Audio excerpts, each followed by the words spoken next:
I'm privileged to lead the Office of Commercial Space Transportation at the FAA. We have a twofold mission.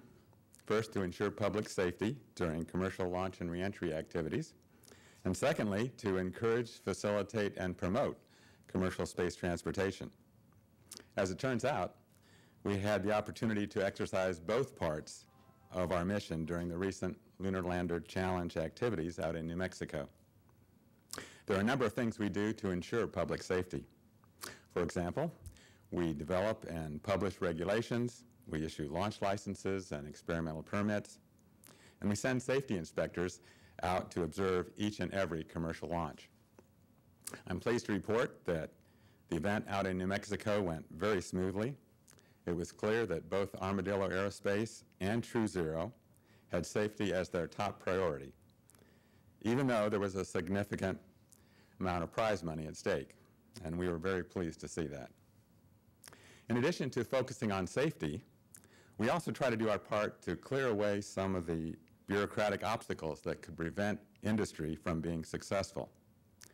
In this case, we served as a focal point in obtaining the necessary approvals related to environmental impacts, temporary closure of the Las Cruces Airport, restricting traffic in the nearby airspace, and making sure that the necessary insurance policies were in place. Many of the challenges we faced were due to the fact that the location of the event was changed only a few weeks before the scheduled date. After a lot of hard work by our staff and with the cooperation of a number of other organizations, both inside and outside the FAA, we were able to get the job done.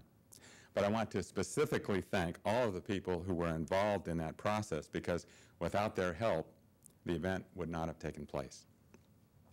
This is a very exciting time for our nation and for our space program. That is particularly true in what has come to be known as the new space community, where we are seeing progress, innovation, and entrepreneurial thinking on almost a daily basis. And John Carmack and his team at Armadillo Aerospace have been among the real leaders of that community, demonstrating a new paradigm of how to build and fly space vehicles that are safe, reliable, and affordable.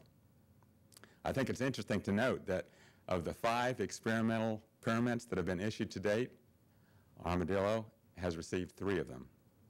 And of the 20 permitted launches that have taken place so far, 16 have been conducted by Armadillo. That's a pretty impressive record. So John, congratulations.